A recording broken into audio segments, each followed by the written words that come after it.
these days being non-FIFA days, club versus country has kind of crippled Indian football like anything for ages. Will the ISL clubs be happy to release their players to the national camp on non-FIFA days? Welcome to Professor Kalinga. Please welcome our esteemed guest, Niranjan sir, a senior sports journalist with an impressive track record on this field, with extensive experience across renowned media outlets like Times of India, Hindustan Time, TV Today, Newsx, and he brings a wealth of knowledge and expertise on the Indian football. Apart from that, he has also led Director of Communication for Indian Football and chief spokesperson for All India Federation, and has served around 550 matches. So you can imagine the knowledge of Niranjan sir, which he is going to share with us, with lot of topic is around moving around Indian football. And welcome to Professor Kalinga sir. Thank you. The pleasure is absolutely mine. Okay, so recently development हो रही है कि Stimac जो उन्होंने एक interview दिया था before living that मुझे 4 वीक्स की एक प्रिपरेटरी अपना टाइम चाहिए जहाँ पे मैं कैंप लगाऊंगा and for to planning out for Asia Cup. जिस तरीके से मैंने परफॉर्मेंस दिया है मैं ऐसे ही परफॉर्मेंस गारंटी दूंगा, बट मुझे इतना टाइम चाहिए. Do you think it's a justified question from Stimac? Well, on the surface, very much justified, Mr. Igor Stimac's demand, because over the years, if you look back, the Indian national football team has always done well when they have gone into a camp, into a preparatory camp. If I call up, look back, track back, and look from 2000 onwards, all the coaches have always insisted on the camp. What happens in the camp, people don't understand. People feel, okay, they'll be preparing. No, absolutely not. The strength and the stamina can be increased even in the clubs. It can be worked upon in the clubs when you are in the national team camp.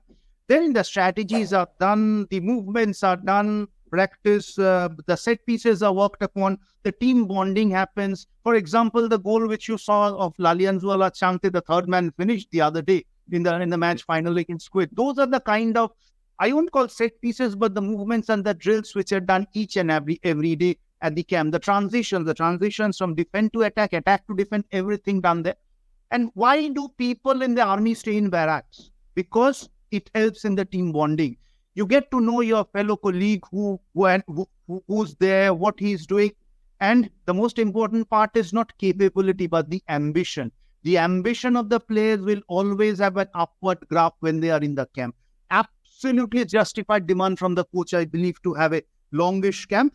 But yeah, that demand comes in, and the request, I would rather say, comes with lot many connotations, and still we haven't been able to finalize it.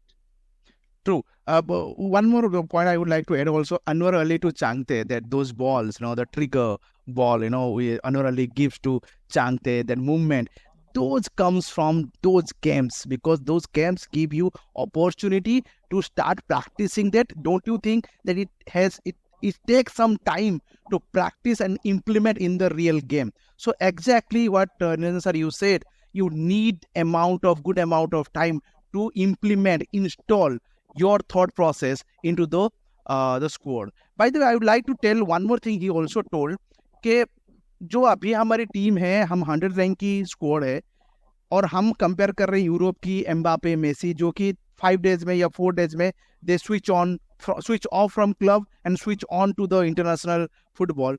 And 100 rank team है ये switch on कर नहीं सकती है. Don't you think is like what he is saying is correct?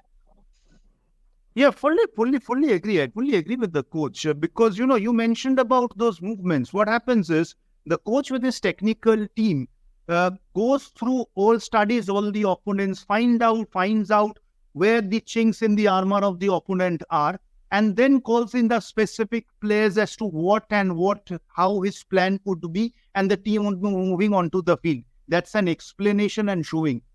Again, this entire thing, the entire game situation needs to be enacted in the practice sessions, not one day, regularly, one day after other.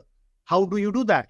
Unless you get a certain number of training sessions, you won't be able to do it And most importantly, not just try it, but implement it. And obviously, there will be other sessions on the strengths, the stamina building, the psychological sessions, the team bonding sessions. So a camp obviously is very, very urgent, I feel.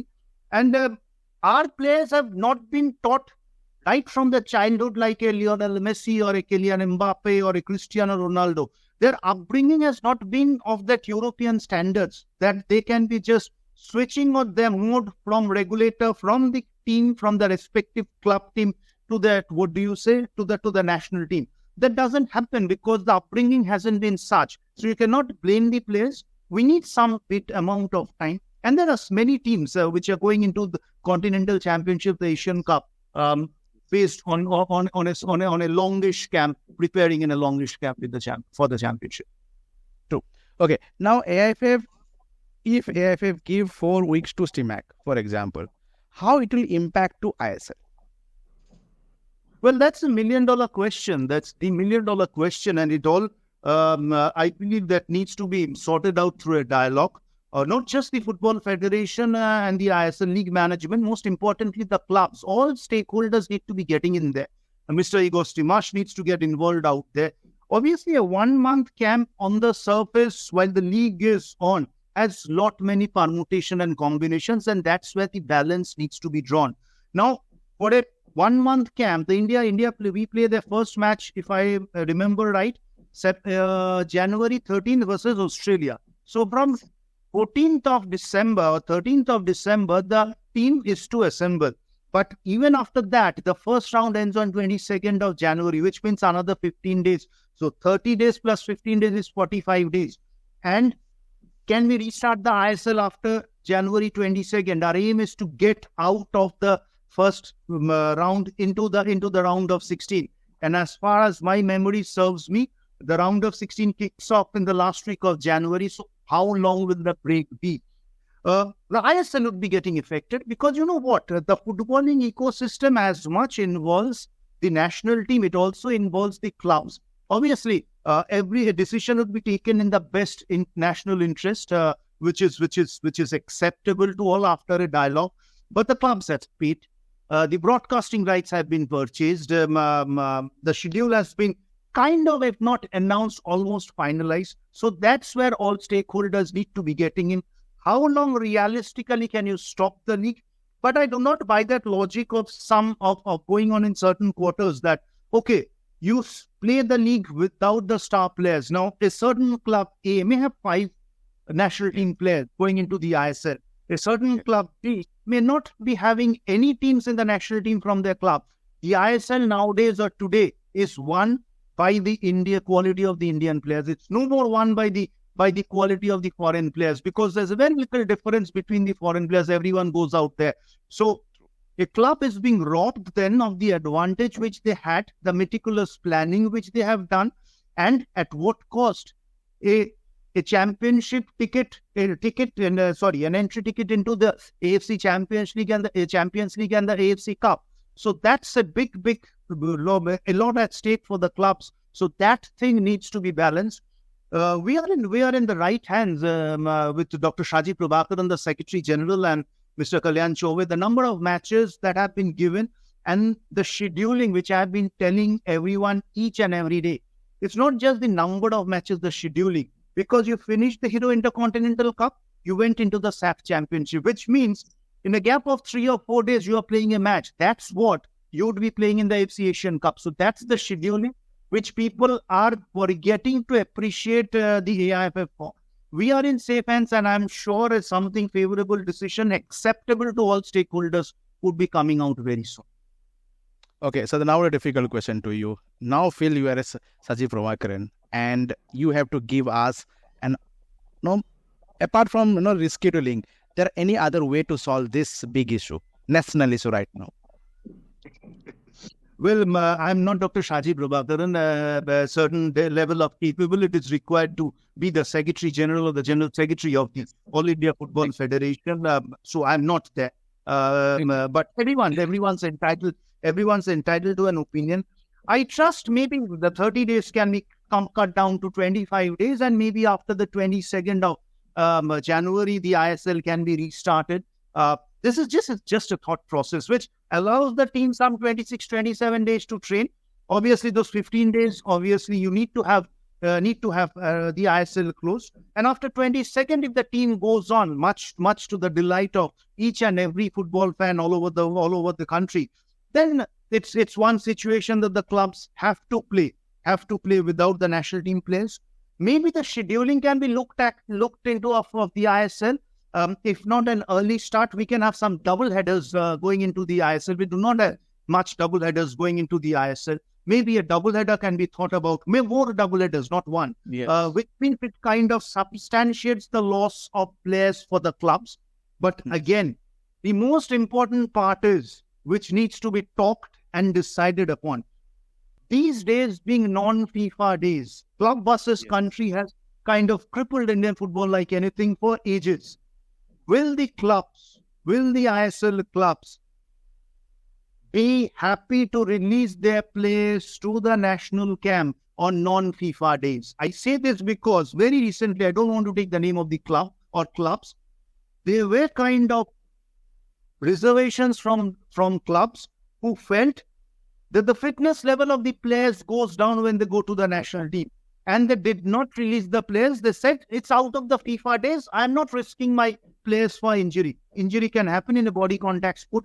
That thing also needs to be talked about and decided upon. And Mr. Igor Stimac was completely helpless, I remember at that time. And entire country went ahead with the non-availability of the players for an international tour, barring those FIFA days. So that's an issue which also needs to be looked into. Okay, so switching out from the national issue of Stimac and 4 weeks, let's move on to the another problem which might coming in, or maybe a decision which AFF has to take about FSDL. So how do you like to explain the experience we have with FSDL, and are you happy, or do you think that AFF should continue with FSDL or something, or should be looking at new other options? Well, the contract with FSDL, which was signed in 2010, was actually signed with Zee Sports in 2005. People are aware, sometimes people are unaware, some are unaware, and sometimes people kind of conveniently tend to ignore it. It was in 2005 when Zee Sports was launched, that the contract with Zee Sports was done as the marketing partners. 2010, Zee Sports, when unable to continue, FSDL took over the same contract with an addition of so many years. They wanted it for 15 years from that slot. So it's going on there from there. Obviously, there are both sides of the coin which people feel it can obviously be renegotiated. That's what the Secretary General and the President has been insisting upon. There's no reason why it can't be renegotiated. Obviously, an increase in the sum of money, because what the marketability and the acceptance of Indian football in 2010 was, in 2023, it's increased manifold. It's as simple as that. FSDL still has the first right to refusal, whether they want to continue or not. I believe they will be continuing, because the contribution fans tend to ignore.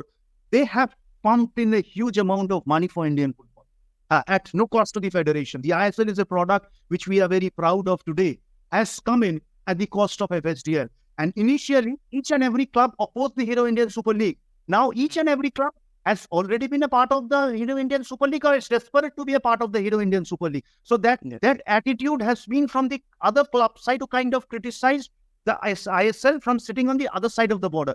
So I believe it's again a dialogue. But do we have options? What people tend to forget is, do we have options? 750 crores in 15 years. People may say, oh, both kam paisa tha, nahi diye. In 2010, who else was willing to come in and pump in 50 crore to Indian football, not all India football federation, to Indian football on a regular basis? But yeah, scenes have changed. The scenario ecosystem has completely changed. And again, I'm very, very hopeful, and with my two dear friends, Dr. Shachi and Kalyan, leading Indian football right now. The best decision which is feasible for Indian football, I am assured that they will be taking at the best national interest. Okay, so everyone got the answer about FSDL and Stimac, the 4 week the question. So now, if you have any more questions, please let me know in the comment box and check it out, Professor Kalinga, and subscribe, Professor Kalinga. We are on the verge of, not on the verge of, we have already into the monetization. So it's a special moment, and we got a special guest today, and we discuss a lot of stuff today. So thank you, sir. Any a few lines for our fans. I would say congratulations on the monetization part. छेना पूरा due रहा आपसे, मैं खाऊंगा. Yes, और सभी fans का भी यही डिमांड रहेगा, continue the good work. Thank you, sir. Have a good day ahead. Thank you.